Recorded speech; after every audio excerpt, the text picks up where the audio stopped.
Hai guys, ketemu lagi kali ini di Kongkoki nomor 7. Kita masih bicara tentang Young and Restless Entrepreneur. Ya, judul kali ini adalah Nature Change Your Life. Nah, kita punya tamu spesial hari ini yaitu Albert Aaron Pramono. Hai, silakan. Hai Albert, apa kabar? Baik. Oh ya guys, sebelum lupa, hari ini kebetulan Mas Lufti lagi nggak enak badan, jadi nggak bisa ikutan dengan bincang-bincang kita kali ini, kongko-kongko. Tapi nggak apa-apa, kan tetap ada gue nih ya. Jadi stay tune ya. Oke, Albert, apa kabar nih, Bert? Baik nih Pak. Aduh, baik. Kita ketemu. Ini kalau dilihat nih, aduh, sampai lupa nih masih pakai saking silaunya di sini. Sorry nih pakai Skyline. Nggak apa-apa. Ini kalau sebelum kita mulai deh, cerita dulu deh, Albert ini sekolahnya apa sih ya? Oke, sebenarnya saya ini seorang chemical engineer sebenarnya. Chemical engineer. Kuliah S1 S2 di Manchester ya. Chemical engineering. Chemical engineering. Iya, emang very geeky lah ya. Kerjanya engineering gitu. Oke. Nah, terus sekarang tapi kalau dilihat ya di sini nih, wah, hijau banget nih ya, banyak tanaman dan sebagainya. Terus gimana tuh? Padahal kita kan kenal udah cukup lama juga nih ya. Terus waktu itu di Kasa kan sempat buat rumah, ya kan, prefab rumah gitu ya. Terus sekarang ke tanaman. Ini apa nih? Gimana nih perubahannya nih? Oke, sebenarnya ini adalah our new headquarters sebenarnya, kantor desain kita. Jadi memang mungkin aku ceritain sedikit menarik ya. Kenapa kok dari engineering akhirnya bisa lari ke jadi design and studio juga yang multidisciplinary lah. Jadi ceritanya tuh dulu kan kita tinggal di Inggris, kemudian di sekolah itu juga meskipun di chemical engineering division di sekolah itu benar-benar mengedepankan arsitektur. Jadi benar-benar menggabungkan kolaborasi antara desain, engineering, principal dengan bangunan. Nah itu yang bikin sebenarnya apa ya, kayak wow, terkagum-kagum gitu. Jadi pas balik ke Indonesia pas tahun 2015 ngelihat, wah ternyata di Indonesia jauh banget ya, belum ada apa-apa dan ternyata banyak sekali potensi. Sebenarnya awal mula tuh dulu yang masih nyambung, awal mula tuh kita mulai di hydroponics sebenarnya. Jadi punya vision pengen bikin the city edible. Itu tahun 2015 itu, waktu itu belum hidroponik, masih awal banget situ. Dan tapi at the same time pas kita mulai hidroponik, kita mencoba bikin beberapa teknologi, nggak sengaja bikin greenhouse yang modular. Nah itu yang jadi cikal bakal dari semuanya yang ada sekarang sih. Jadi pas 2016 itu awal mula banyak yang nanya, itu greenhouse bisa dijadiin rumah nggak sih? Gitu. Nah akhirnya kita coba waktu itu, kemudian kita ada kerjasama sama semua Evan bikin desain square park, diminta bisa nggak solve the problem, bisa bikin sesuatu yang bisa menarik anak muda tapi nggak cuma buat selfie. Akhirnya kita bikin yang namanya kinetic farm itu di Serpong, ada Nah di situ orang jadi banyak enquiry-nya malah ke desain habis itu. Jadi akhirnya kita sama partner bikin tim, bikin arsitektur. Dan selama berapa tahun dikenalnya sama orang adalah desain studio. Sebenarnya kita banyak main tanaman dari awal. Iya, tapi gini loh, kalau dipikir-pikir kan kamu apa, engineer apa tadi? Chemical engineer ya kan, itu kan sebenarnya scientist banget gitu ya kan. Nah terus tiba-tiba ini kan kalau tanaman oke lah pasti ada sainsnya, tapi itu kan pasti punya rasa kecintaan gitu ya, rasa itu apakah emang sejak kecil tuh kamu udah suka atau gimana gitu loh? Nah itu sebenarnya ya salah satu alasan juga ya. Memang dari kecil tuh suka banget sama tanaman. Bahkan pas dulu masih SD aja aku udah bisa nanam semangka. Sampai tumbuh ya semangka gitu. Jadi emang dari dulu tuh hobi banget. Dan bahkan kecemplungnya di Inggris, orang Inggris itu kalau lagi musim semi hobinya berkebun. Jadi semua biji tuh murah banget, cuma 50 pence kayak gitu segala. Jadi benar-benar 50 cents harga jadi pence. Ya jadi benar-benar kayak akhirnya di apartemen aja zaman dulu pas masih di Inggris, aku udah nanam 50 jenis sayur microgreen gitu. Jadi suka masak segala. Itu cikal bakalnya sih sebenarnya, emang suka. Dan sebenarnya memang pengen lihat pas balik di Indonesia tuh, ternyata Indonesia tuh punya variasi tanaman salah satu yang paling banyak di dunia. Varietasnya luar biasa kan. Hebat ya negara kita itu ya sebenarnya. Terus banyak orang yang sebenarnya sama sekali nggak tahu potensi apa yang kita miliki. Jadi makanya nih hari ini kita punya Albert nih supaya bisa kita sedikit sharing nih guys, kasih tips buat kalian gimana sih caranya bisa menghargai tanaman-tanaman yang ada kita miliki sini. Oke, sebelum kita masuk nih ya ke orang-orang yang punya kebun yang hebat-hebat, gimana nih Bert? Andai kata nih anak kos-kosan nih ya kepengen banget nih, kan kemarin ini kan COVID nih ya kan, pandemik, jadi kita nggak bisa keluar dan kita udah tahu lah sekarang trending tanaman tuh heboh banget kan, harga sedaun ini bisa juta-juta sampai nggak berani nyentuh nih, gue takut banget nih ya. Nah cuman maksudnya gini, supaya kita nggak bosan kan, katanya tuh tanaman itu kan bisa diajak ngomong tuh ya, bisa diajak bicara, orang bilang gitu kan, terus itu kan juga merilekskan pikiran. Nah tapi kalau kita tinggal di kamar kos-kosan, lu tahu dong kamar kos-kosan itu kan ukurannya seberapa gitu ya kan, terus udah gitu sinar mataharinya juga, jendelanya juga, aduh kalau lu bisa lihat sinar matahari udah untung banget tuh, udah mahal tuh bayar kosnya. Tapi kan kesian ya anak-anak seperti ini, jangan sampai mereka istilahnya nggak punya kesempatan. Kira-kira ada nggak tips-tips apa nih buat mereka? Oke, sebenarnya kalau kita ngomongin tanaman itu luas banget ya. Mungkin kita lebih spesifikin lagi nih, karena kan tanaman itu ada yang edible, yang bisa dimakan, kayak sayur-sayuran, ada juga yang seperti tanaman hias gitu. Sebenarnya kalau buat anak kos-kos kan pasti lebih seru, apalagi kalau tanaman itu bisa menguntungkan tuh. Iya pasti, nggak perlu ke pasar soalnya. Gitu. Dan sebenarnya banyak hal, ada contohnya tuh microgreen. Itu buat anak pemula paling gampang. Modalnya apa? Habis beli kopi, gelasnya dibuang. Gelas kopi itu. Gelas kopi yang plastik itu, kumpulin aja. Terus kayak zaman dulu pas zaman saya masih SD itu kan selalu diajarin gelas aqua, kasih kapas, nanam toge. Bener mah, sama dong, zaman gua juga, berarti kita seumur dong. Prinsipnya sama. Oke. Kita bisa mulai dari sana dulu, karena tanaman itu kalau masih dari biji, kalau tanaman sayur ya, itu selama dia belum perlu matahari di awal, karena dia masih ngambil energi dan makanan itu dari biji itu sih, shell sendiri. Oke. Dan itu yang kita kasih nama microgreen. Jadi kalau kita tanam dalam jumlah banyak dan tumbuh barengan kan lucu tuh. Itu bisa dipotong, bisa dibikin jadi salad segala. Misalnya kayak apa tuh? Contohnya kayak selada aja. Selada. Oke. Bayam. Hasil aja bisa gitu. So guys, kalau lu orang mau hidup sehat, itu penting banget loh tanaman-tanaman itu. Bukannya apa-apa, selain lu bisa berkomunikasi nih dengan bayam lu, ya kan? Lu juga tambah sehat. Cuma lu mesti tega ya pada waktu mau motongnya ya. Udah temenan nih sebulan lebih nih, tiba-tiba lu mesti masak. Gak apa-apa, tapi akan tumbuh lagi guys, ya kan? Oke, itu sama lagi. Nah, itu kalau kita ngomongin masih kelasnya microgreen ya. Nah, kalau mau yang lebih ekstrim lagi, kita ngomongin sekarang masih di ruangan yang belum ada jendela ya. Apalagi sih yang bisa ditanam? Ada banyak jenis tanaman juga yang bisa ditanam di dalam rumah tanpa perlu cahaya matahari. Contohnya kayak kita bisa menanam juga di dalam jar, kaselai. Oke. Kita bisa bikin, seru banget ya. Kita bisa bikin kayak terrarium namanya. Jadi tanaman yang ada di dalam jar. Di toples kan. Dan yang kita tanam harus tanaman-tanaman yang sebenarnya tanaman murah banget. Tanaman-tanaman yang sebenarnya tanaman hutan. Biasanya dinaungi di bawah. Justru karena emang di hutan pun dia juga udah nggak kena sinar matahari ya sebenarnya ya. Betul banget. Dan contohnya adalah lumut. Lumut ya? Iya. Lumut tuh lucu banget ya. Lumut tuh lucu banget karena dia mikro kecil gitu kan. Dan dia ada banyak banget jenisnya. Kayak contohnya di sini nih ada lumut juga nih. Iya. Imagine nggak sih di dalam jar kita kasih bikin landscape kecil gitu. Bener, lucu banget. Kasih kayu bekas, kasih batu, terus kasih orang-orang yang buat arsitektur itu loh. Iya. Ini kalau ngomong sama orang kreatif gini nih, gitu ya kan. Betul. Hebat banget. So guys, lu orang bisa nanam lumut nih ya di kamar kos-kosan tuh bener banget, itu tips yang bagus banget. Soalnya kenapa? Daripada lu orang yang lumutan, ya mendingan lu nanam lumut, ya kan? Tapi ada faedahnya nggak tuh lumut? Sebenarnya secara faedah lumut itu nunjukin kalau kualitas air ya. Lumut itu akan tumbuh bagus di tempat yang kualitas airnya bagus. Sebenarnya itu kalau yang buat udah geek bisa coba bereksperimen dengan kualitasnya lumut gimana dengan air di sini, air di sana kayak gitu. Nah, tapi kalau kita ngomongin yang sekarang, kita mau ngomongin yang lebih ekstrim lagi ya. Kita masih di ruangan yang nggak ada jendela. Nah, sekarang dengan adanya e-commerce di mana-mana, banyak banget sekarang yang udah jual secara online indoor grow light. Jadi lampu yang bisa buat nanam tanaman di dalam rumah. Nah, itu juga menarik banget untuk dipelajarin karena ada yang dari tipe murah sampai tipe mahal dengan spektrum cahaya yang berbeda-beda.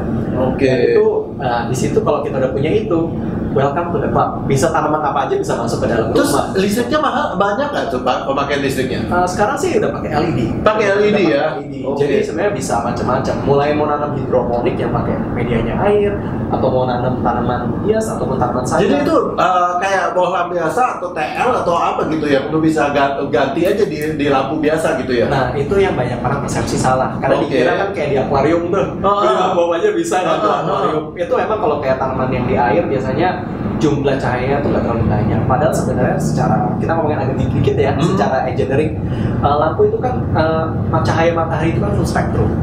Jadi semua magic waving you ada kalau kita dulu hafalan lo ya hafalan. Semuanya kan ada spektrumnya, ada RGB campur-campur lah gitu dan itu semuanya lengkap dan lucu ya memang alam itu sudah diciptakan sangat teknologi tinggi ya. Matahari terbit sampai matahari terbenam itu semua spektrum dengan intensitinya berbeda meskipun full spectrum gitu dan makanya kenapa ada tanaman yang lebih cocok di shade, ada tanaman bagusnya pas kena matahari sore kan makanya alam akan menunjukkan itu. Iya. Nah lampu pun sebenarnya yang paling bisa semuanya itu paling mahal. Oh, harganya gitu. bisa puluhan juta bahkan. Oh really? Mahal Wah sekali. itu bukan buat anak kos-kosan dong, ya kan itu orang tuanya anak kos-kosan itu. Ya.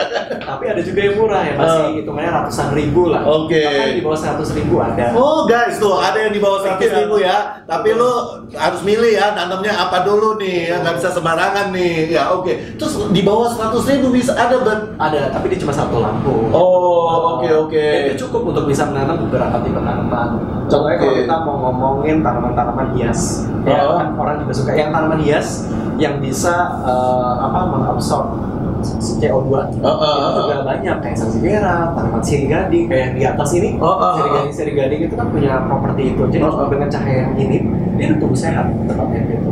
Oke. Jadi itu bisa bikin senang karena hijau, tapi juga bisa buat refresh. Itu berarti dia harus dinyalain seterusnya atau cuma jam-jam tertentu aja tuh? 12 jam. Oh, jadi 12 sama jam ya? memperhatikan matahari. Oke, pagi sampai malam aja gitu ya. Oke. Jadi itu ngomongin tanam lampu itu dapatnya. Terus itu gampang ya secara online segala bisa didapetin ya? So guys, jadi banyak sekali lu bisa cari ya. Tadi Albert udah kasih tips ya. Sebenarnya gampang banget di ruangan yang nggak terlalu banyak matahari pun juga lu bisa tanam berbagai macam jenis tanaman. Kalau lu mau pakai yang ada sinar matahari atau istilahnya ada ekstra sinar, jadi lu bisa tinggal beli lampu dan harganya juga sangat murah. Bukan murah lah, sangat affordable gitu ya kan. Ya hemat-hemat dikit lah, uang ngopi-ngopi gitu ya kan. Oke. Terus apa tuh yang berarti kalau kita punya halaman tadi nih kita sempat jalan-jalan di luar ya, yang gue ngeliat gue terkagum-kagum banget nih ya. Kita mulai ada tanaman bunga matahari, terus ternyata banyak banget sayur-sayuran, bahkan tanaman-tanaman yang istilahnya benar-benar tanaman makan tapi bisa menjadi cantik gitu loh buat di garden. Itu gimana sih idenya apa tuh? Idenya begini sih, jadi kan kita udah main di dunia prefabricated ya, jadi kan bangunan-bangunan kita tuh biasa ditaruh di tempat yang aneh-aneh kayak kita buat hotel segala contohnya seperti itu.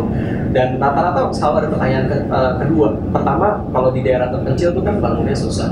Kedua, pengennya kalau bisa tanaman landscape itu jangan nyusahin orang. Kan biasanya tanaman nyusahin orang yang terpencil. Coba bikin di Labuan Bajo. Ayo dari mana gitu kan. Jadi kita harus berpikir tanaman-tanaman apa yang bisa kita tanam dan bisa menghasilkan untuk hotel itu. Jadi awal mulai di sana. Cuma sebenarnya dari dalam diri saya sendiri ada kecintaan banget sama tanaman. Kenapa sih ke tanaman yang bisa dimakan itu ataupun tanaman yang memiliki fungsi secara kesehatan bisa dipakai sebagai landscape di situ. Nah, makanya Kinetic Farm yang di PIK ini terbentuk karena kita pengen risetin dan nunjukin juga kepada klien-klien kita dan juga kepada teman-teman di dunia arsitektur kalau tanaman landscape itu bisa buat tanaman edible itu bisa dipakai buat landscape lah. Kayak tadi Bapak lihat kan banyak yang lucu-lucu. Emang keren banget. Gue nggak nyangka ya kalau dari zaman dulu tuh gue udah tahu itu tanaman dari zaman dulu kan, oma gue gitu ya kan. Tapi gue nggak nyangka bahwa itu bisa diatur menjadi keren banget gitu loh. ya emang sekarang di sini kan lu masih dalam bed ya sebetulnya ya diatur gitu ya kan. Nanti mungkin ya kita mesti kerjasama nih ya bro ya. Kita mesti bikin something yang lebih different lagi gitu ya kan. Tapi menarik banget guys. Jadi gini loh, banyak sekali kan lu pasti pikir ya tanaman kayak sayur-sayuran tuh kan kesannya kalau numbuh tuh berantakan gitu ya. Tapi ternyata itu bisa menarik banget guys. Yang penting adalah emang kita harus kerjasama nih ya sama ahlinya ya kan, sama desainer ya kan. Gimana kita bisa membuat ini menjadi sangat menarik. Tapi itu merupakan challenge banget. Jadi ke depan ini kita harus berpikir yang lebih jauh out of the box gitu ya. Nah terus selama ini kan kembali nih, so is really nature change your life? I think so. I think so karena tempat ini baru berdiri, baru jadi ya kira-kira 2 mingguan sebenarnya. Tapi malah has changed a lot karena punya tempat ini sejak ada selama 2 minggu ini sebenarnya. Jadi memang akhir-akhir ini lagi lumayan hektik nih di kantor juga kan. Jadi habis dari kantor, sebenarnya kantor di sini juga sih. Maksudnya habis meeting sih, habis dari meeting itu kesini dulu buat potong basil ataupun mint buat dibawa pulang ke rumah. Jadi pas pulang ke rumah itu aku bikin jadi teh. Dan ternyata memang ada daun-daun ini tuh aku tuh belajar di Inggris di Nails Yard itu di London. Itu ada satu toko dia herbs itu dijadiin buat remedy sebenarnya. Dan itu yang have changed my life quite a lot, a balance sebenarnya, jadi lebih relax gitu, jadi minum itu. Bahkan ini kita ada rosemary, works very well dengan sistem kita di sini. Rosemary itu kalau dibakar dikit, harus dicampur sama lemon, itu rasanya ya benar-benar out of the world, enak banget gitu. Really? Enak banget. Wah guys, lu dapat tips baru lagi nih, ya kan? Ya, terus jadi terus gimana? Oh ya, jadi ya itu banyak hal sih di Kinetic Fabric ini, banyak tanaman-tanaman yang juga kita baru discover gitu, dan ternyata make new friends juga gitu. Nah itu satu hal yang mungkin banyak orang nggak tahu gitu.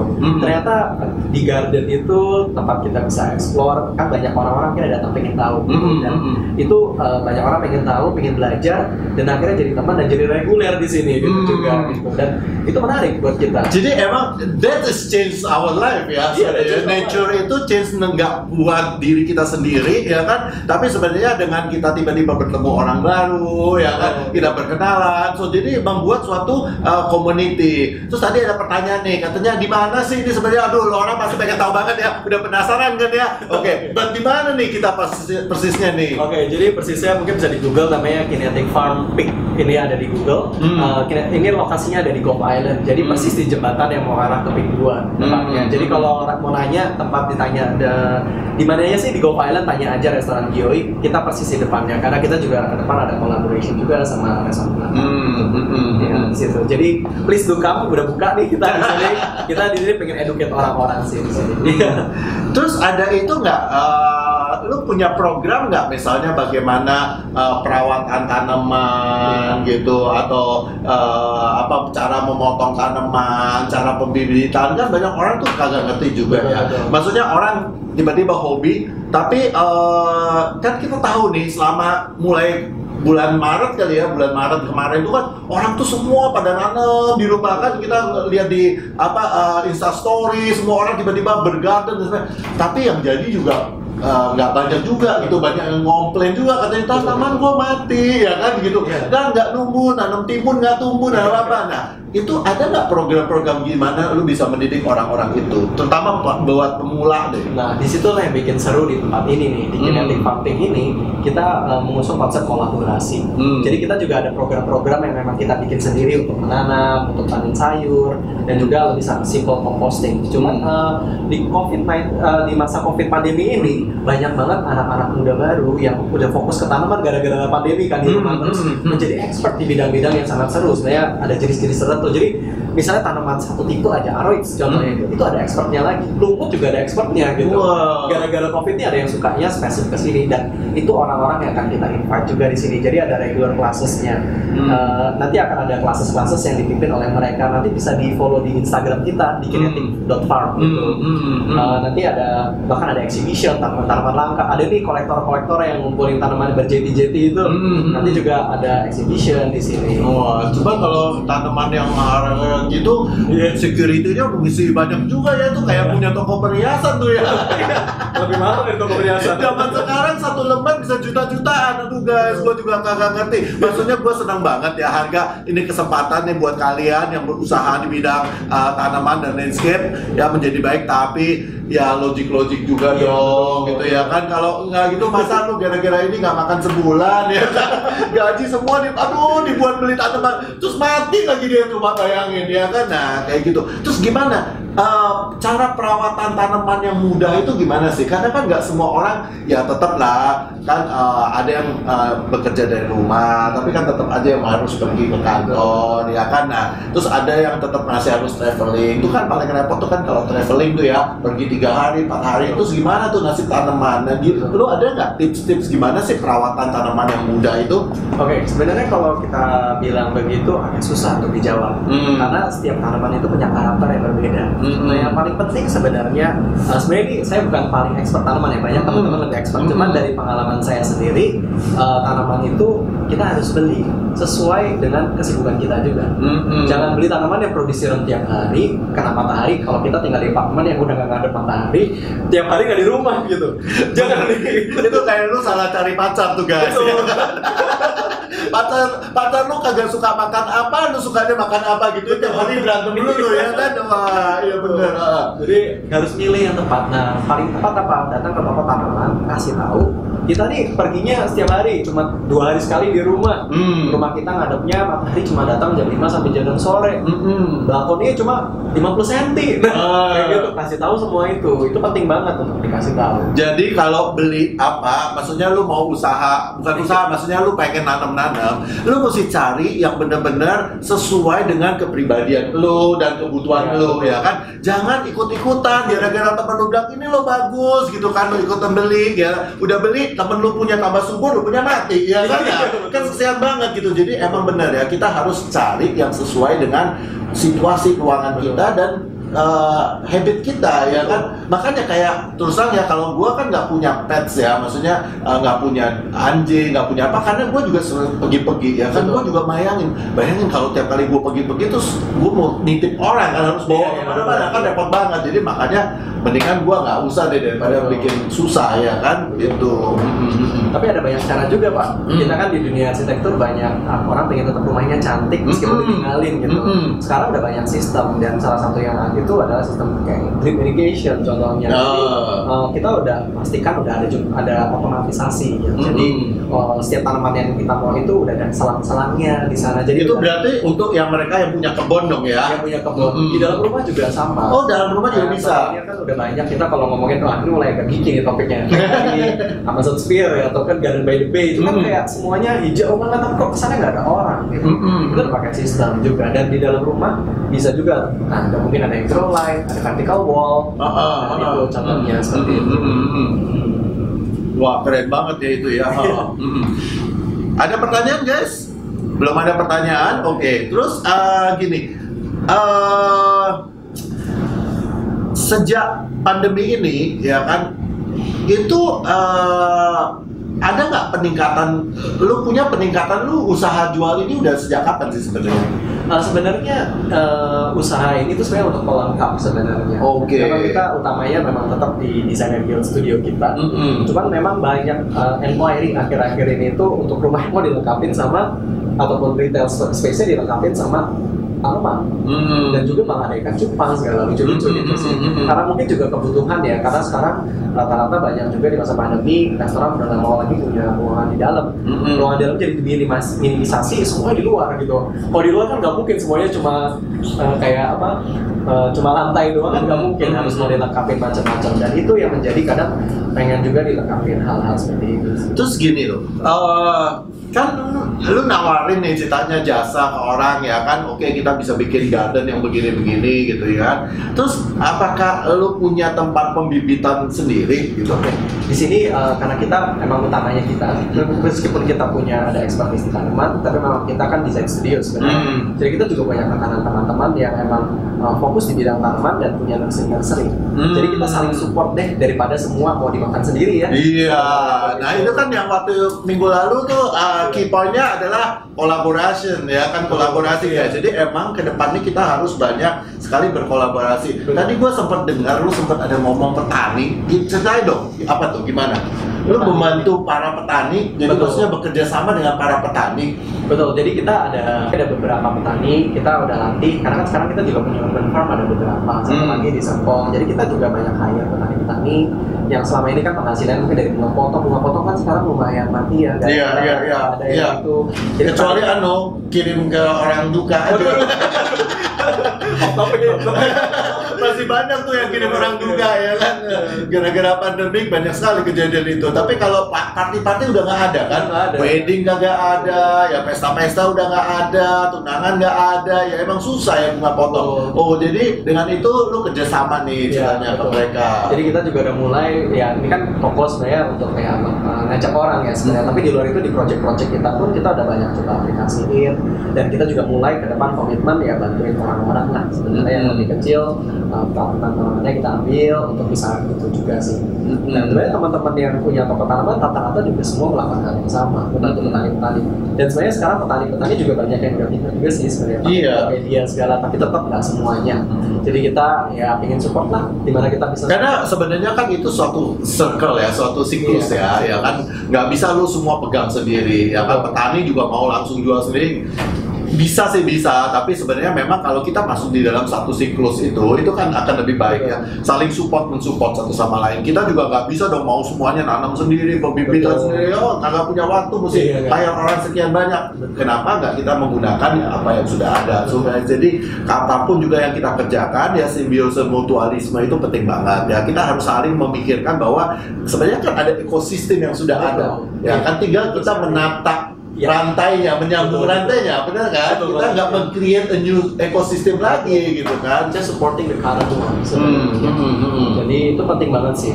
Dan bahkan kayak dulu kan orang bilang, aduh sesama arsitek nggak bisa kolaborasi, ternyata bisa juga. Bisa, iya. Dan itu seru malah sebenarnya, dua ide yang berbeda ataupun inovasi kan kadang orang melihat dengan perspektif berbeda, jadi lebih well-rounded kan sebenarnya. Dan itu sih hobi kita sekarang sih, kolaborasi. Ya kayak masa COVID-19 ini telah membuka ruang kolaborasi yang lebih luas ya sebenarnya. Ya, jadi memang benar kan kita tema ini udah beberapa seri Kongko ini kita banyak membicarakan bahwa during pandemic ini bukannya berarti segala sesuatu tuh stop ya kan. Justru sebenarnya kita di challenge untuk berpikir out of the box ya kan. Nah, kenapa gua undang lu hari ini bincangnya karena menurut gua lu berpikir secara out of the box gitu ya kan. Kita nggak ngeluh gitu ya kan, terus gimana nih nasib gua, sedangkan kita kan nggak tahu pandemik ini kapan selesainya. Ya kan mungkin 5 tahun ke depan juga belum kelar ini. Ya kan, so apakah kita cuma mau nunggu dan ngeluh ke 5 tahun depan kan nggak mungkin. Jadi we have to change that ya. Dan gue senang banget gitu loh. Lu ini kan kayak ini ya, apa istilahnya, kayak kupu-kupu ya, mulai dari ulet ke pompong gitu. Lu kan sekolahnya engineer ya kan, terus lu bergeser sampai ke tanaman, itu keren banget. Terus lu suka masak juga nggak? Suka banget ya. Kok kenapa tuh lu bisa suka masak? Mulainya dari mana? Sebenarnya suka mulai masak tuh gara-gara ya karena saya kan engineer juga ya. Saya suka yang namanya proses.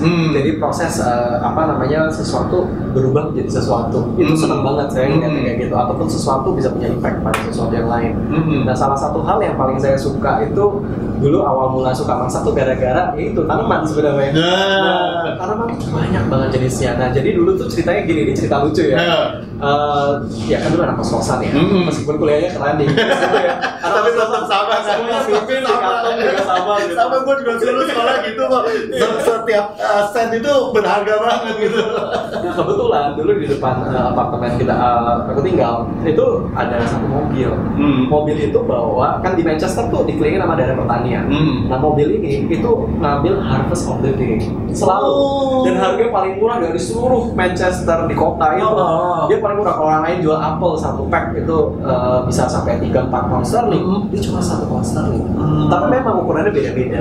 Tapi itu sebuah filosofi yang menarik, dia fresh, baru petik, dan biasanya kalau buah dari mereka itu 2 hari rusak habis itu. Karena fresh natural banget kan, fresh banget kan. Jadi makanya dia sengaja jual murah juga supaya nggak keburu rusak kan. Jadi dia benar-benar orang bisa menikmati yang the best of the best pada saat itu ya. Dari kasih chemical dan macam-macam. Yang menarik dari tempat ini adalah yang dimasukin itu bukan apel, aneh-aneh banget barang-barang Harvest of the Day. Jadi kadang dia ngumpulin dari orang-orang Inggris kan terkenal sama microplot ya. Orang-orang suka nanam plot sendiri. Iya benar-benar. Kalau weekend mereka kan punya tuh tanah-tanah di luar. Kulit kesem itu yang dijual biji itu jenisnya ribuan. Satu tuh yang dijual biji jenis. Jadi tanaman datang tuh bisa aneh-aneh, bisa tiba-tiba ada sayur apa yang kita nggak pernah lihat. Ada yang kohlrabi kan namanya aneh-aneh gitu kan kadang. Ya udah beli yang paling murah aja itu.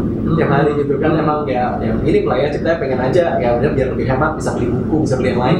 Jadi ya beli itu gitu. Dan nggak tahu cara masak ya, akhirnya mulai Google gitu. Ternyata ini paling bagus diapain. Jadi akhirnya belajar tentang taste.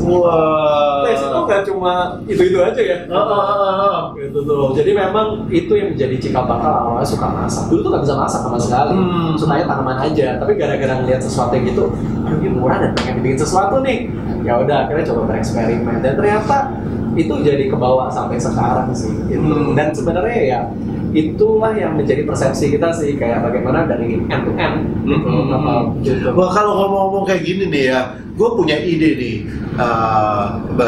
Mungkin suatu saat kita bisa bikin suatu acara nih ya. Kita juga undang chef nih ceritanya. Chef yang kreatif.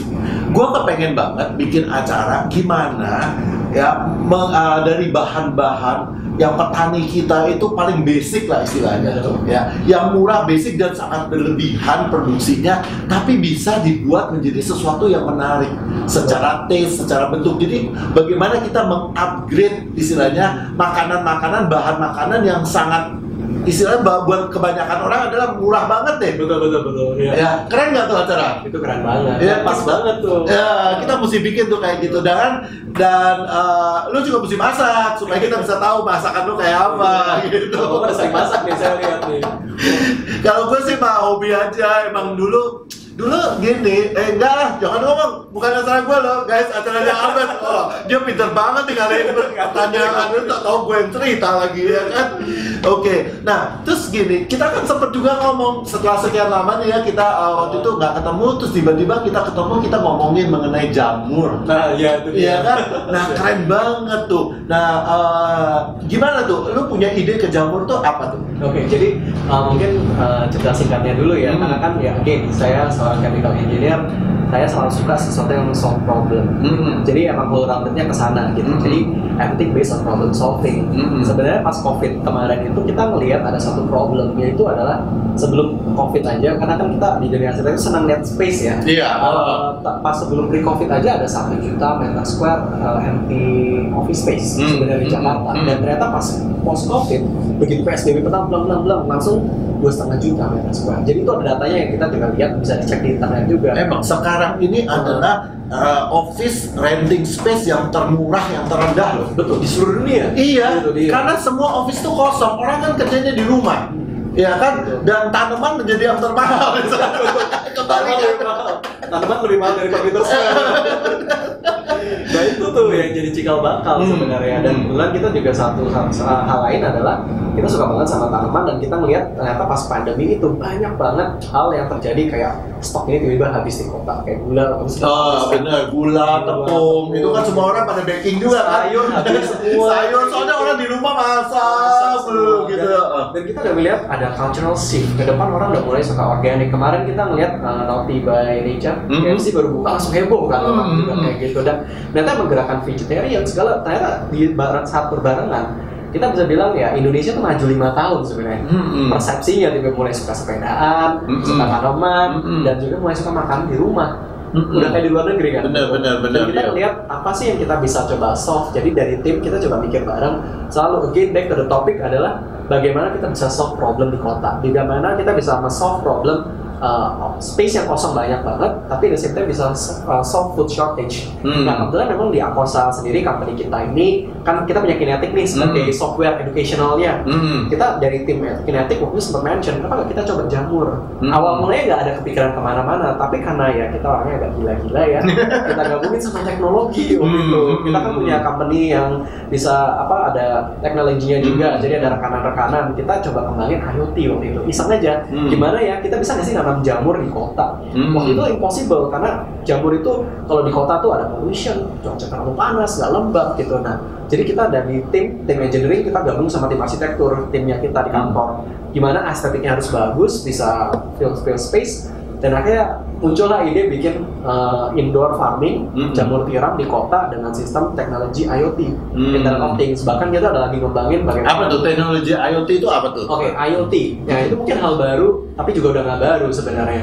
Jadi bagaimana kita everything is connected to the internet sebenarnya. Jadi kayak sekarang contohnya CCTV aja kan sekarang udah nggak usah pakai kabel-kabel lagi. Kayak contohnya CCTV ini aja udah langsung pakai connected wireless ya semuanya ya. Dan semua data-data ini bisa di-connect ke internet dan bisa diproses menghasilkan suatu outcome. Contohnya adalah bagaimana bisa membuat sebuah ruangan untuk bisa cocok untuk jamur meskipun di dalam tengah kota. Jadi misalnya tiba-tiba sensor ini mengecek ternyata kelembabannya kurang, dia langsung ada suatu protokol keluar gitu. Jadi kondisinya terlalu stabil. Jadi kita udah connected ke HP bisa ada kontrol, bisa juga ada warning sistemnya kalau misalnya sistemnya error ketunjukkan gitu. Sehingga kita bisa menanam di space yang kecil. Dan ternyata kenapa akhirnya kita benar-benar fokusin jamur itu menarik banget, space yang kecil bisa menghasilkan ratusan kilo per 3 bulan. Wow. Dan tak perlu matahari. Nah balik lagi ke yang awal kita ngomong nggak perlu matahari ya. Tapi memang ada protokolnya sih kan, ada spornya kan. Iya. Sembarangan taruh rumah ntar bahaya juga. Kan? Iya. Jadi kita. Oh dia ada bahayanya juga, maksudnya ada spornya itu. Kalau cuma 1 biji nggak apa-apa nanam di rumah. Tapi kalau udah ribuan kayak saya nanam itu ada spornya banyak, nggak bagus buat pernapasan. Oh gitu. Jadi memang harus ada dipisah lah, nggak bisa itu. Jadi memang itu menarik sekali.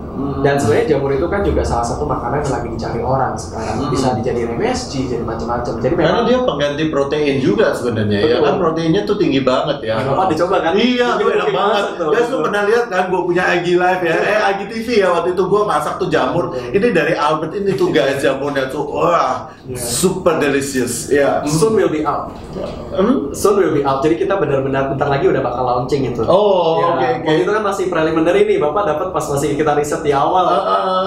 Jadi bentar lagi kita akan keluarin, kita akan offer the service buat orang-orang yang punya space kosong, yang nganggur tapi pengen menghasilkan. Selama ini kan yang nyawa kantor udah nggak ada nih, pada kabur semua kan. Sebenarnya emang itu kan gua di belakang gua udah banyak tuh yang nanya itu. Saking waktu gua ngomong tuh semua orang pada nanya ini gimana caranya. Nah, guys, bapak-bapak, ibu-ibu yang punya kantor keren-keren di Sudirman sama Tamrin, jangan takut loh kalau punya perawatannya kan nggak susah-susah banget kan. Susah, betul. Dan sebenarnya udah hampir bisa dibilang nggak usah dirawat, cuma perlu karyawan satu jagain aja dan bantu kita panen, karena kita udah punya linknya untuk supply chain-nya, tinggal kita bisa ambil balik sih. Nanti kita akan beli. Jadi space yang tadi yang nganggur udah nggak bisa buat apa-apa, sekarang bisa menghasilkan uang lagi dan DP cepat, hanya waktu 1 tahun. Jadi kita pengen bantuin orang-orang, bantuin kita juga, dan bantuin makanan yang kita produksi dan jamur yang kita produksi. Ternyata dari riset company kita, dari partner kita riset di chef juga, hasilnya jauh lebih baik dibanding jamur tiram yang ada di pasaran. Karena apa tuh? Kenapa? Karena everything is very stable, Pak. Dikontrol, dijaga. Jadi hasilnya itu benar-benar sesuai semua, ukuran semua sama, nggak berbau, dan handling very right. Karena kan selama ini kan handlingnya pertanian jamur tiram kan kadang mungkin ya kita nggak tahu siapa yang pegang, pengiriman kena matahari, pakai plastik lagi, nanti plastiknya masuk, kita nggak tahu. Apalagi banyak ibu hamil sekarang takut kan kayak bungkusan dalam plastik kayak gitu segala. Bagaimana caranya kita bisa handling dengan korek, dengan higienis, tapi juga nutritionnya bagus gitu. Jadi intinya kayak ya kita memanjakan jamur itu sih sebenarnya. Jadi kalau kita oke lah kalau misalnya nggak di gedung-gedung yang kosong, misalnya kalau di rumah gitu ya, bisa nggak sih kita nanam gitu-gituan buat kebutuhan hari-hari? Misalnya gue suka banget dimakan jamur gitu. Bisa nggak tuh gue punya kayak gituan di rumah sendiri? Bisa banget. Kita nanti akan ada keluarin kit-kit juga untuk di dalam rumah yang aman. Itu penting banget. Jadi kalau kita nanti mau taruh di dalam rumah, kita harus ada tambahan seperti alat HEPA gitu, kayak filter yang bisa mengurangi spora itu jadi nggak sampai kemana-mana.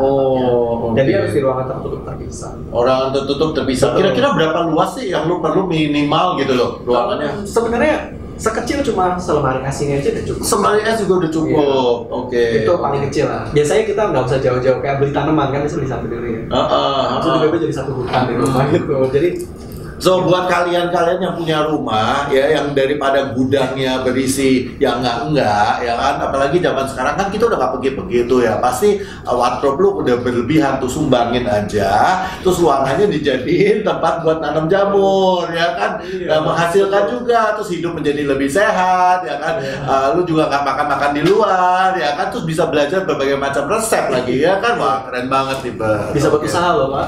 Bisa buat usaha kan, iya. Rumah gitu. Itu kalau jamur tuh habis dipetik tahan berapa lama sih sebenarnya? Kalau normally kalau orang punya, kita nggak tahu ya, maksudnya kita nggak bisa bilang secara general, cuman dari yang kita tahu yang ada di pasar, kalau kita baru beli di pasar tuh biasa baru harvest semalam sebelumnya atau paginya, itu cuma bisa awet sampai 2 hari. Kalau minyak kita bisa, kita udah tes sampai 2 minggu nggak terjadi apa-apa.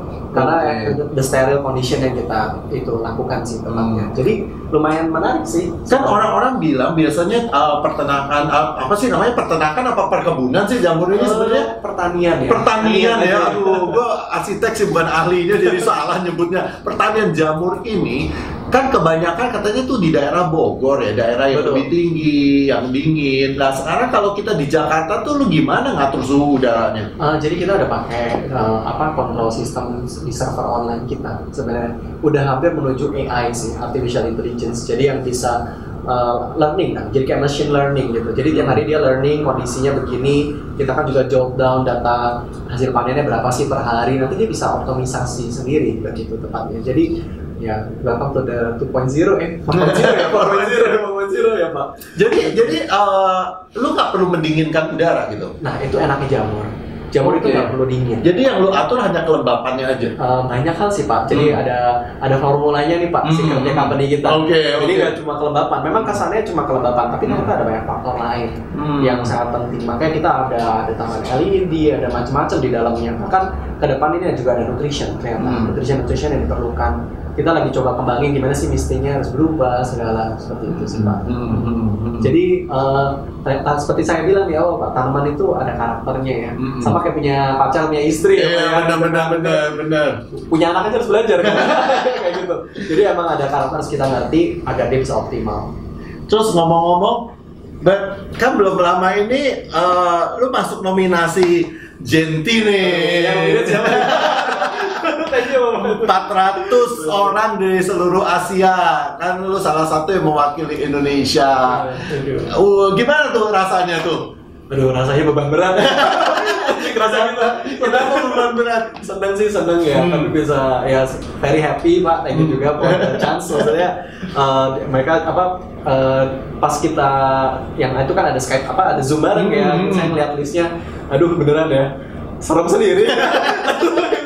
Maksudnya ya banyak orang ternyata lagi mencoba, apalagi anak-anak muda sekarang mencoba untuk bisa change their country, change the ecosystem gitu. Dan ya itu jadi sebenarnya jadi semangat sih Pak sebenarnya. Di atas langit ada langit, di atas langit lagi ada langit lagi ya gitu ya. Jadi seneng sih, dan it's very good chance bisa ngobrol sama yang dari luar segala, bahkan dari abis acara Genti aja sekarang udah ada satu kolaborasi Pak. Oh gitu. Cuma kita belum bisa disclose the collaboration. Cuma it's a very exciting collaboration yang kita lagi lakuin Pak. Jadi seneng sih sebenarnya, kita juga seneng karena bisa nunjukin ya kalau selama ini kan dari Indonesia pertanian belum ada yang mungkin banyak yang udah innovate gitu. Cuman bisa di shortlist karena ada sustainability, itu seneng banget sih Pak. Karena berarti pertanian kita udah mulai dilihat lah gitu. Terus kan kita juga lagi kolaborasi nih ya, Bert ya. Kita kan lagi mau mencoba merubah landscape. Ini kan kita di Peak nih. Peak ini kan tanah urukan, ya kan. Nah terus kita kan, tapi kan sebagai real estate apapun juga kita kan pasti perlu tanaman-tanaman ya kan. Nah kan karena tanah urukan ini kan air laut itu kan permukaannya tuh tinggi ya. Jadi kan nggak gampang tuh buat tanaman karena kan air asin ya jadinya. Nah kita kan ada bikin percobaan nih. Kita kan ada beberapa nih, ada ahli siapa ya? Ahli Niko kan untuk dia kan ahli chemical ya dia. Iya. Terus udah gitu ada Ronald ya kan segala. Nah jadi kita juga kolaborasi. Nah kira-kira selama ini kan udah berapa bulan ya? 2-3 bulan ya kita bikin riset ya. 2-3 bulan. Apa nih hasil yang kan lo yang hampir tiap hari di sini? Betul. Apa nih yang terjadi nih? Pertama ya mungkin kita bisa lihat ya dari hasil itu kan yang kita kemarin explore adalah bagaimana mengubah pupuk yang organik. Pupuk organik kan ternyata banyak tipenya ya. Dan kemarin dari Pak Niko dan Pak Ronald juga memperkenalkan ada satu teknik baru untuk membuat pupuk dari sampah. Itu yang kita benar-benar it's a very sexy goal ya. Tapi kita harus buktikan dulu kan di tempat yang panas ini, dan memang kita pun udah mencoba dengan sistem kita juga. Jadi bagaimana pakai raised bed karena air laut itu kan asin ya. Jadi kita harus bikin raised dan dikasih dengan pupuk paniko, dan ternyata memang hasilnya kita compare dengan kompos lain, hasilnya bisa dibilang lebih cepat tumbuh dan daun lebih besar, dan ternyata kayak Bapak lihat yang pohon, tadi kita udah ngomongin pohon terus sekarang hijau gitu loh. Dan ini jadi seru banget karena yang paling seru sebenarnya bukan cuma tanamannya jadi hijau. Tanaman jadi hijau banyak cara, cuma yang bikin seru adalah bagaimana ini ternyata kompos yang kita pakai ini adalah dari sampah. Iya. Itu dia bagaimana kita bisa mengconvert one man waste di kawasan gold kan tempatnya di sini. Benar. Jadi memang zaman sekarang guys, kita itu nggak bakal deh bisa kerja sendirian ya kan. Makanya kan Niko itu kan dokter dari Australia ya, dia belajarnya juga riset melulu gitu ya kan. Nah jadi kita harus bekerja sama dengan berbagai macam bidang ya kan, supaya kita bisa meng-create something different. Betul. Ya kan, something new. Nah gue juga seneng banget nih bisa kita kolaborasi itu ya kan, bagaimana teknik dari hasil sampah itu ya bisa menjadi pupuk, bahkan memberikan kehidupan buat orang lain ya kan. Itu keren banget gitu loh ya. Oke, nih tadi di depan nih kita sempat ini nih, lu ngasih gua metik nih, ceritain dong nih apa nih Bert? Oke, jadi sampai di bawah sini. Jadi ini orang bilang selalu namanya jintan. Jintan itu udah kita pada tahu ya, yang kayak sebenarnya buat masak gitu kan, bijinya kecil-kecil itu kan. Dan ternyata itu sebenarnya selama ini kita juga nggak tahu kalau ini itu ternyata nama lainnya adalah Arabian Mint. Jadi pas kita lagi research waktu itu, kita tahunya Arabian Mint dan jintan itu tanaman yang berbeda. Jadi kita cari dari petani dua hal ini berbeda gitu. Pas nyampe, kobarnya sama, ternyata sama gitu. Itu satu hal yang menarik sih kita baru belajar. Dan ya ini sebenarnya ada salah satu type dari mint yang sebenarnya wangi juga persis kayak mint, dia punya sweetness, bisa dimasak sebagai tempura. Ini sebagai tempura karena iya, saya juga mint, tempura kan ada yang daun mint juga biasa gitu kan. Tapi daun mint terlalu tipis, ada layernya kayak sukulen. Jadi ada crispy, ada airnya gitu. Iya. Jadi udah semi sukulen. Mint ini unik banget, dan selain itu dia juga obat. Jujur saya agak lupa nih obat apa, tapi ini bisa direbus dan bisa nyembuhin banyak penyakit setahu saya. Gitu. Jadi kan kalau jintennya sendiri kan suka kita pakai masak ya. Betul. Nah kalau gue tuh taunya waktu di Eropa tuh namanya cumin ya kan, cumin kan ya bahasa Latinnya kan. Nah itu kita bisa pakai terutama buat masak goulash tuh. Ya orang Hongaria tuh masak goulash pakai jinten tuh guys. Ternyata daunnya juga bisa dimakan ya, bisa maksudnya bisa lu makan atau lu jadi minuman, obat dan sebagainya ya. Bisa jadi tanaman hias. Jadi tanaman hias juga ya. Itu dia. So it's very interesting lah. This is salah satu jenis tanaman yang kita bisa bilang itu multifungsi ini. Ya, ini bisa jadi ini nih hotlist nih ke depannya. Gitu ya.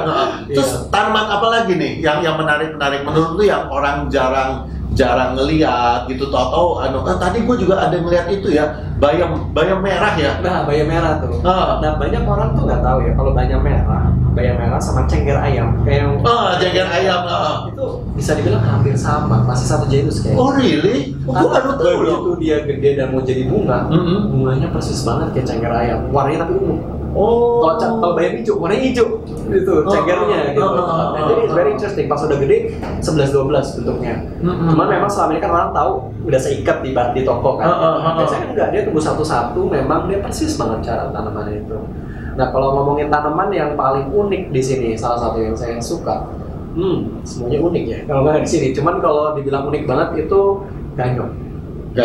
Nah, ganyong itu kok kayak nama Korea ya? Kayak gayung ya. Sebenarnya ada hal lucu Bapak ngomong kayak gini karena aku mau ngomongin sesuatu yang related banget. Ganyong itu sebenarnya masih satu umbi-umbian kayak jahe, kunyit begitu. Tapi ganyong itu umbinya pertama kita ngomongin daunnya aja. Daunnya tuh kayak daun kunyit, tapi atasnya ungu, cantik banget. Gitu. Dan itu kalau itu bisa tanaman hias. Dan kalau kita potong, kita ambil umbinya dikulitin, dikeringin, dijadiin bubuk dan dicampur lagi sama air. Dia jadi adonan, dia jadi mie persis kayak japchae. Wow. Dan itu udah dikembangkan sama orang Vietnam. It's a very big irony karena itu asli Indonesia juga, tumbuh very subur di Indonesia, tapi nggak ada yang kembangin di situ. Nah mungkin kalau ada yang tertarik nih dari sini mau bikin bisnis datang ke kita. Nah, kita ajarin bagaimana to make a farm untuk bisa bikin ganyong sebagai bisnis di situ. Nah that's the aim sebenarnya kita bikin ini juga kan. Kita pengen create new entrepreneurs yang mau kolaborasi. Kalau kita punya ilmunya tapi kan nggak usah dikerjain semua, kita bisa go international. Iya. So guys, kita tuh tahu kan bahwa bangsa kita atau negara kita itu kan udah dikasih tahu ketahanan pangan itu penting banget ya kan. Nah jadi gue senang banget nih hari ini bisa ngobrol sama Albert bahwa possibilities itu banyak banget ya. Banyak banget tanaman-tanaman yang mungkin kita kagak tahu sebelumnya ya kan. Ya mungkin kalian juga nggak pernah ke pasar ya kan. Kalau nggak pernah ke pasar pasti nggak tahu. Tapi ternyata tanaman-tanaman kita tuh potensinya tuh tinggi banget. Ya kan, bukan hanya sebagai makanan ya tapi juga sebagai obat-obatan ya kan. Tadi gue lihat lu ada tanaman obat-obatan apalagi sih, lu bilang ada yang buat luka segala itu. Betul. Apa tuh? Nama tanamannya pas langsung ingat nih, binahong namanya. Oh oke. Ya, binahong itu daunnya kan merah tuh, lucu tuh. Tadi ada bunganya kita lihat cantik banget ya. First time I saw juga tuh discovery. Itu tinggal diolesin aja pas lagi gatal gitu. Dan itu bisa nyembuhin apalagi gatal-gatal yang bekas karena serangga kayak gitu. It's very interesting sih. Karena dia sangat natural ya semuanya itu ya. Jadi juga istilahnya harusnya sesuatu yang natural bereaksi terhadap kita manusia juga akan lebih aman ya kan. Karena kita juga istilahnya itu apa ya istilahnya lebih alamiah, bukan chemical lah ya istilahnya. Guys, gue hari ini kayaknya gue bingung ya. Gue antara di kebun, apa di toko obat, apa di dapur restoran ya kan. Gila nih guys, ini yang satu ini hebat banget ya. Taunya banyak banget tuh ya kan. So jadi gue tuh kenapa menurut gue interesting banget ya, karena kita tuh sebagai anak muda ya kan sebenarnya yang penting adalah willingness ya. Betul ya kan, yang penting gua rasa tuh willingness. Jadi kayak lu sekolahnya apa tapi emang lu punya hobi terus lu combine antara yang lu sekolahin ya kan pengetahuan itu dengan hobi lu kan akhirnya menjadi sesuatu yang baru lagi. Betul banget ya kan. Nah gua kan terakhir ini waktu itu juga di kantor banyak sekali memberikan masukan buat para arsitek muda ya kan. Karena kan orang bertanya nih, salah satu bertanya, ini kalau kayak begini situasi properti, situasi construction, ini ke depan-depan kalau sepi-sepi ini kayak apa nih nasib para arsitek ini kemana gitu ya kan. Nah kita waktu itu bikin program mengenai bagaimana para arsitek itu berkontribusi di dalam urban farming gitu loh. Betul banget. Ya kan, jadi makanya waktu itu gue kepengen para arsitek itu belajar ya kan, misalnya dengan cara memperbaiki ya kalau yang itu ya daerah-daerah di kampung-kampung juga bisa kan. Iya nggak? Nah sekarang gini loh, gue pengen tahu banget ya. Ini kalau kita punya gang-gang di Jakarta ini kan kita ngomongin urban deh, city ya. Jakarta ini kan banyak sekali gang-gang sempit.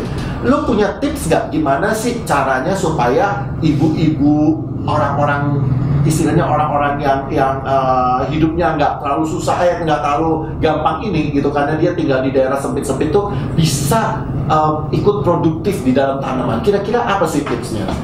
Kalau kita ngomongin foolproof ya, yang gampang dan orang Indonesia suka, tanamlah dari mama kampung. Dalam gelas-gelas aja, gelas-gelas kan tiap hari kadang orang beli kopi, beli aqua, lobangin aja bawahannya, kasih tanah, terus ditaruh di dinding samping. Posisinya agak miring dikit gitu, jadi dari bawah sampai atas jadi vertical wall kan sebenarnya. Dan itu cukup kayak begitu aja udah satu dinding gang udah berubah jadi tanaman semuanya, asal atas ada matahari ya. Dan itu as simple as that sebenarnya sih, semuanya balik lagi ke kemauan ya. Kalau emang ada kemauan itu gampang banget untuk kayak gitu sih. Dimulai dari sana. Tapi itu yang satu hal yang mungkin kita lebih karena kebutuhan sehari-hari. Tapi juga ternyata ada tanaman hias yang ternyata gampang dipropagasi. Itu juga bisa jadi usaha kan sebenarnya kayak gitu. Dari tinggal setek, potong-potong gitu ya. Bisa juga untuk jadi jualan. Soalnya setahu gua kalau orang sekarang ya ibu-ibu kalau tanya, ayo dong belajar nanam, tahu nggak nanamnya apa? Cabe. Selalu cabe dulu ya, karena buat nyambel kali ya. Padahal sebenarnya bisa nanam kangkung sama bayam ya tadi lu bilang di gang-gang itu bisa. Wah, padahal itu kan sehat banget ya, bayam banyak zat besinya ya kan. Terus kangkung ada apa nih ya? Selain serat juga gitu ya kan pasti sehat banget. Gue juga suka banget sih kangkung ya kan. Nah, keren banget itu. Terus kira-kira kalau yang itu buat ibu-ibu rumah tangga ya, kalau sekarang bapak-bapak gitu ya, bapak-bapak itu kira-kira mereka apa sih yang mereka bisa lakukan, pertanian apa tuh yang menarik buat mereka di perkotaan? Menarik kalau di perkotaan, memang kalau di perkotaan kita bisa bilang hasil dia nggak akan sebanyak kalau kita ke daerah. Cuman kalau di perkotaan bapak-bapak, pertanyaan bagus sih sebenarnya kalau buat bapak-bapak. Bisa yang lebih kelas, lebih advance sebenarnya. Kita ngomongin hidroponik di atas rumah tuh tempatnya, ataupun aquaponik. Sekarang lagi ngetren nih aquaponik pakai ember. Jadi di dalam embernya tuh dikasih lele yang banyak, kecil-kecil yang makan bibit lele murah cuma berapa ratus perak. Lalu atasnya dikasih ya itu gelas-gelas itu buat tanam kangkung. Jadi kangkungnya itu nutrisinya nggak pakai nutrisi. Terus lu yang kayak pakai kain atau apa? Ya, ada kain gitu. Jadi airnya itu naik ke atas gitu ya. Jadi kita cuma kasih makan lele bisa dipanen buat dimakan, atasnya bisa dimakan. Lele itu bisa menghasilkan juga nutrisi buat tanamannya. Ya, jadi sebenarnya hampir semua ikan itu menghasilkan kotoran kan. Dan kotoran naturalnya hewan itu harus dengan satu tipe bakteri ya, dia bisa berubah jadi convert jadi sesuatu yang diperlukan oleh tanaman sebenarnya. Dan tanaman itu bisa ngambil dari situ. Oke. Dan akhirnya jadi sebuah ekosistem. Jadi mungkin kalau buat bapak-bapak yang agak lebih ekstrim ya, bisa juga nanam melon di atas rumah. Melon, iya. Melon, tomat kayak begitu. Jadi benar-benar kita ngomongin jangan ngomongin bisa menjadi petani sukses yang bisa kemana-mana. Karena sekarang space-nya cuma di atas rumah. Paling nggak bisa jualan buat menambahkan kebutuhan sehari-hari. Jualinnya ke tetangga aja di grup WA RW RT gitu aja. Hai guys, gue punya melon 10 iya benar. Sebenarnya udah kembali kayak zaman dulu ya.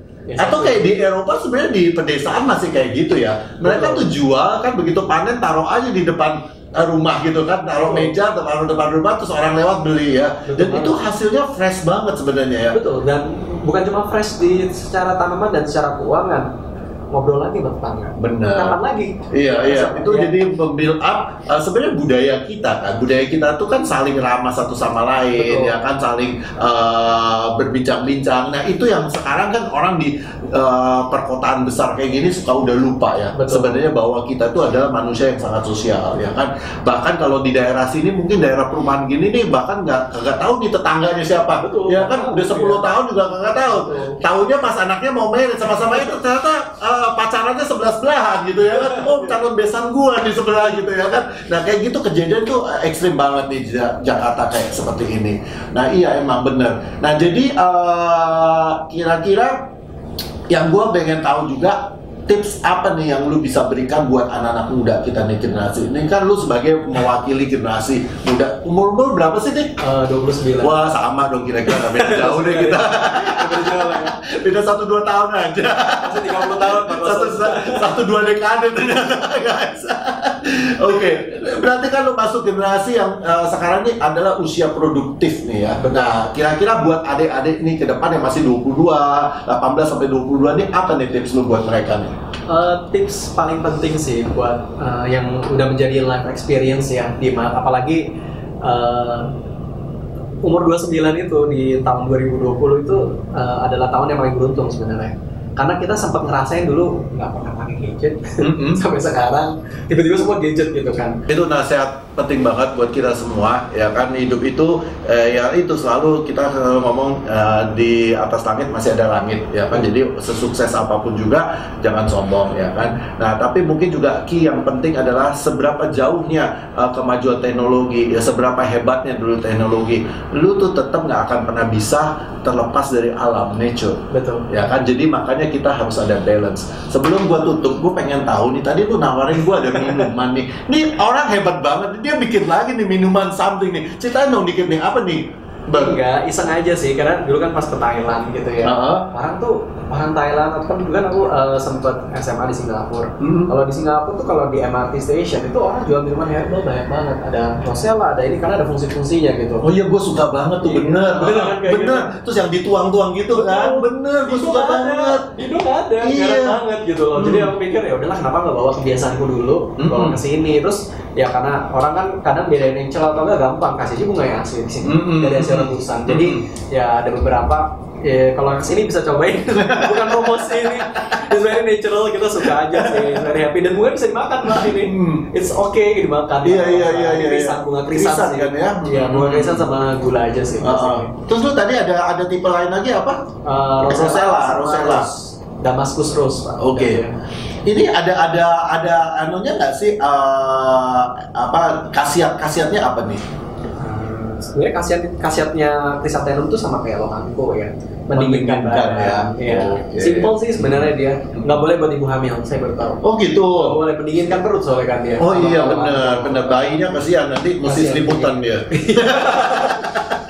So guys, thank you banget nih Bert ya kan, hari ini kongko-kongko kita hari ini, semoga ini memberikan suatu pengetahuan buat kita semua, buat gua juga karena ini pengetahuan banyak banget dari Albert. Gua senang banget juga berdiskusi sama dia. So sampai ketemu lagi nanti acara kongko ke-8 yang berikutnya, kita akan juga punya tamu istimewa ya. Stay tune sama kita, Cosmas Gosali. See you. Thank you. Bye.